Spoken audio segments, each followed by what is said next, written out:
యెహోవా తన ప్రజలకు బలము అనుగ్రహించును, యెహోవా తన ప్రజలకు సమాధానం కలుగు చేసి వారిని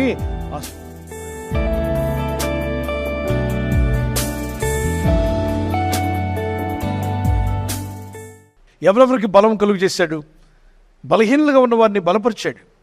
ఆమె 12 సంవత్సరాల రక్తస్రావ రోగంతో వచ్చింది. అనేక హాస్పిటల్కి వెళ్ళింది, వైద్యుల దగ్గర వైద్యం తీసుకుంది. మరి ఔషధాలు వాడింది. కానీ ఆమె జీవితం మరింత సంకటపడి ఇబ్బంది పడుతున్నప్పుడు మార్క్స్ వార్త 5:25 నుండి 34 వచ్చిన వరకు ఎవరో పక్కింటి ఆవిడ చెప్పిందట, యేసు ప్రభు దగ్గరికి వెళ్ళావా అంటే వెళ్ళలేదని చెప్పింది. అందరి డాక్టర్ల దగ్గరికి వెళ్ళావు కదా, ఆ యేసునాథుడి దగ్గరికి ఎందుకు వెళ్ళలేదమ్మా? ఆయన అందరినీ బాగు చేసే దేవుడమ్మా, పరమ డాక్టర్ అమ్మా, ఒకసారి ట్రై జీసస్ అందట. సో ఆమె అనుకుంది, నేను ఐ విల్ ట్రై జీసస్ అనుకుంటూ వెళ్ళింది. బలహీనరాలు, రోగంతో వెళ్ళింది. 12 సంవత్సరాల రోగం, 1 నెల కాదు, 2 నెలలు కాదు. చనిపోవాలి, ఇక చావుకు దగ్గర అయింది. చస్తేనే బాగు, ఇక నాకు పరిష్కారం అనుకుంది. ఎంతమంది వైద్యుల దగ్గరికి వెళ్ళినా ప్రయోజనం లేదు. ఆస్తి అంతా ఖర్చు అయిపోయిందట. లాస్ట్కి యేసు ప్రభు గురించి విని యేసును చూడవెళ్ళి, నేను యేసు వస్త్రాలు ముడితే బాగుపడుతున్నా అనుకుని వెళ్ళి యేసు ప్రభు వారి జనాల్లో వెళ్ళిపోతుంటే ఆయన వస్త్రపు చెంగును ముట్టిందట. ముట్టిన వెంటనే యేసులో ఉన్న ప్రభావము ఆమెలోనికి వెళ్ళి ఆమెకున్న నీరసము, బలహీనత, రక్తస్రావం మొత్తం ఆగిపోయి స్వస్థత అప్పటికప్పుడే కలిగింది. ప్రభు దగ్గర మొరపెట్టు, ఆయన వస్త్రపు చెంగును ముట్టు. ఎలా తాకాలి ప్రభుని? విశ్వాసంతో తాకు. అదే తాకడం ఎలా? ప్రార్థన ద్వారా. విశ్వాసంతో నువ్వు నోరు తెరిచి, ప్రభు నా పరిస్థితి ఇలా ఉంది, నాకు సహాయం చేయదేవా, నీ సహాయం కోరి వచ్చానాయా, నా పరిస్థితులు బాలేవు, నా స్థితిగతులు బాలేదు, ఒకవైపు శత్రువులు, ఒకవైపు సమస్యలు, మరొక వైపున ఇబ్బందులు, అవమానాలు, నాకు సహాయం కావాలి. మనసారా నువ్వు ప్రార్థన చేస్తే నీ చుట్టూ ఆవరించున్న ప్రభు నీలో కూడా కార్యం చేస్తాడు. నేను అడుగుతున్నాను, 12 సంవత్సరాల రోగం 12 గంటలకు పోయిందా? 12 నిమిషాలకు పోయిందా? 1 క్షణంలో పోయిందా? ఆ ప్రభువే నా ప్రభు అన్న వారు గట్టిగా దేవునికి స్తోత్రం చెప్పండి. కనుక బలహీనంగా ఉన్నావా? ఏ విషయంలోనూ బలహీనంగా ఉన్నా, బలహీనము అనేటువంటిది దేవుని చిత్తము కాదు. నువ్వు బలవంతుడిగా ఉండాలి, బలవంతురాలుగా ఉండాలి, ఇతరులను బలపరిచే వ్యక్తిగా ఉండాలి. దేవుడు తను కోరేది తన పిల్లలు ఇతరులకు సాయం చేసేంత బలం ఉండాలి అంటున్నాడు.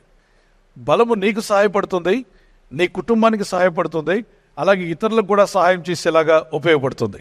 కనుక బలాన్ని తక్కువగా అంచనా వేయకండి. బలం ఉండాలి. అయితే శరీర బలం వేరు, ఆత్మ బలం వేరు, మనస్సు బలం వేరు. అదేంటండి? మనస్సు బలం ఏంటి, శరీర బలం ఏంటి, ఆత్మ బలం ఏంటి? చూడండి, మనస్సు బలం ఉన్నవాడు దృఢంగా ఉంటాడు, కాన్ఫిడెంట్గా ఉంటారు. వాళ్ళు శరీరం బలహీనంగా ఉన్నా, వారంత ఆరోగ్యవంతులుగా కనబడకపోయినా, దేహదారోగ్యం వారికి లేకపోయినా కాన్ఫిడెంట్గా ఉంటారు. దేవుని పిల్లలైన మనము మన మనసు నిభ్రమంగా ఉండాలి, కాన్ఫిడెంట్గా ఉండాలి. మనసులో బలము, దేవుని వాగ్దానాలు నీకు బలమునిస్తాయి. దేవుని వాక్యం ధ్యానించినప్పుడు, ప్రార్థించినప్పుడు నీ మనసులో ధైర్యాన్ని ఇస్తాడు దేవుడు. చూడండి, ఒక అతను గొడుగు పట్టుకొని వెళ్తున్నాడు కాలువ గట్టున. అవతల గట్టు మీద 2 అల్సేషన్ డాగ్స్, అంటే జర్మన్ షెపర్డ్స్ డాగ్స్ తీసుకువెళ్తున్నాడు ఒక ఓనర్. అవి గట్టిగా ఇతన్ని చూసి, గొడుగును చూసి గట్టిగా కేకలేసాయి, అరుస్తున్నాయి. కుక్కలు కదా. కాలువ అవతల ఒడ్డున కుక్కలున్నాయి, యువతల ఒడ్డున దేహదారోగ్యం కలిగిన ఒక మగవాడు వెళ్తున్నాడు. ఇతనికి చిన్నతనం నుండి భయం. ఎవరంటే? కుక్కలంటే.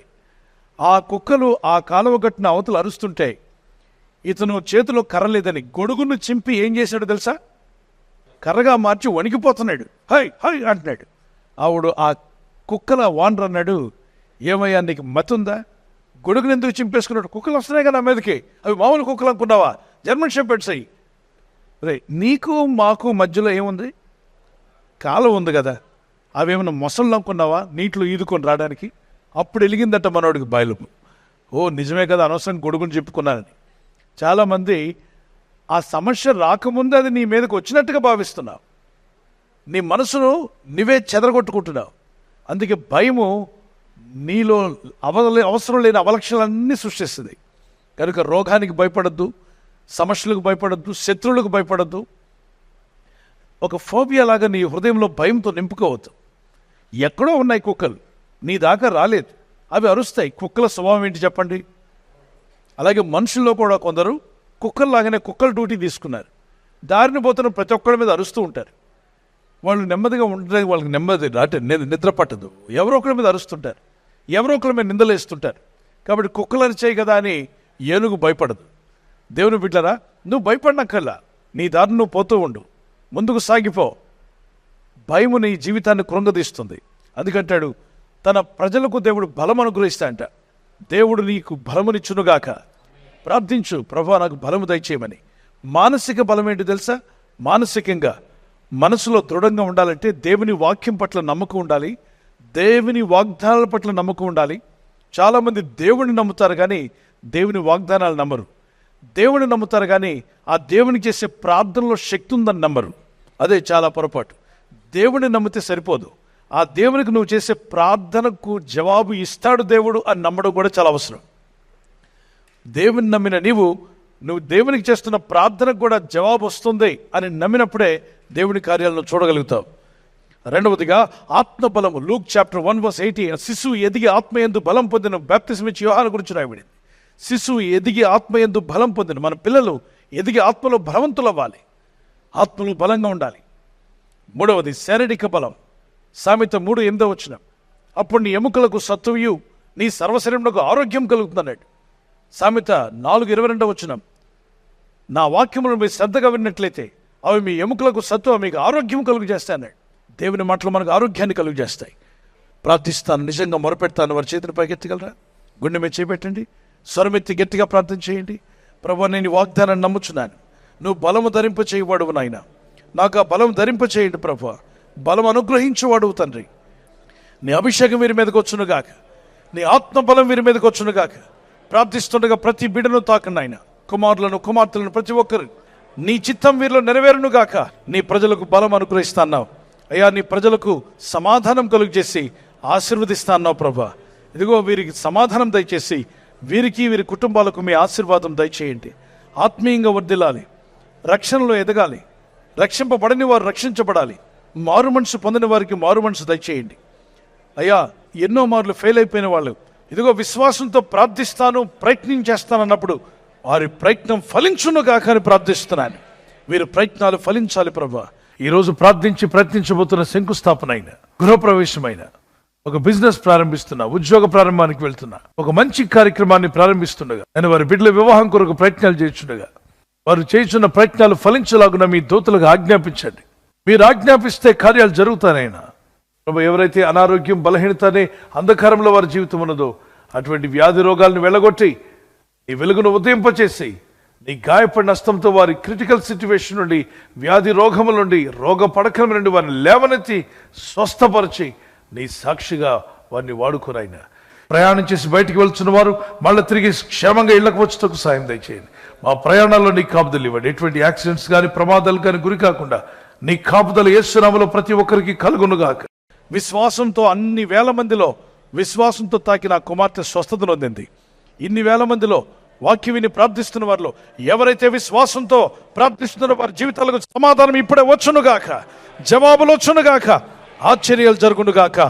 నీ చిత్తం నెరవేర్చని మీ నామాన్ని ఘనపరుచుకునని, నీ ప్రజలను బలపరిచి నీ దయలో వర్ధిల్ల చేసి మీ నామానికి మహిమ తెచ్చుకోమని యేసు క్రీస్తు వరకు పరిశుద్ధ నామములో అడిగి వేడుకొంటున్నాను నా పరలోకపు తండ్రి, ఆమేన్.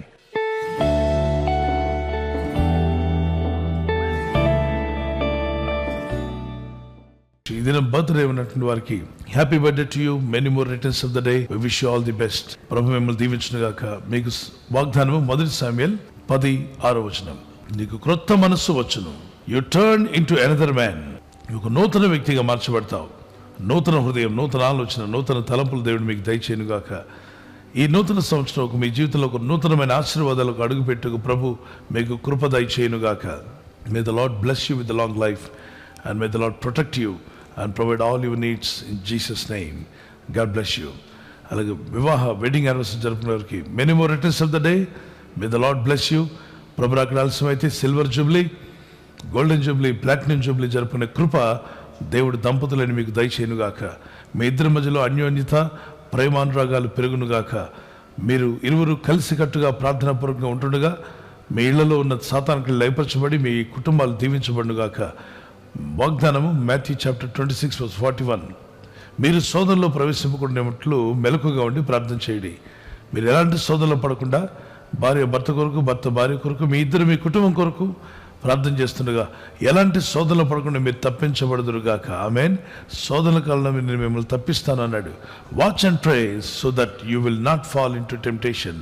ప్రభు మిమ్మల్ని దీవించి మీరు ప్రార్థిస్తుండగా మీరు శోధనలు పడకుండా కాపాడి మిమ్మల్ని వర్ధిల్ల చేయనుగాక. God bless you. ఈ ఛానల్ మీరు సబ్స్క్రైబ్ చేసుకోవడం వలన 2 పనులు జరుగుతున్నాయి. ఒకటి, సువార్త జరుగుతున్నది, ఆత్మలు రక్షించబడుతున్నాయి. రెండవది, పేదలకు అనాథలకు ఈ ఛానల్ ద్వారా సహకారం అందించడం జరుగుతుంది. మనం సబ్స్క్రైబ్ చేసుకోవడం వలన అందరికీ సహాయం చేసిన వారమవుతున్నాం. ఖచ్చితంగా ఈ యూట్యూబ్ ఛానల్ ను సబ్స్క్రైబ్ చేసుకొని బెల్ బటన్ ను క్లిక్ చేయండి. మీకు వెంటనే మెసేజెస్ పంపబడతాయి.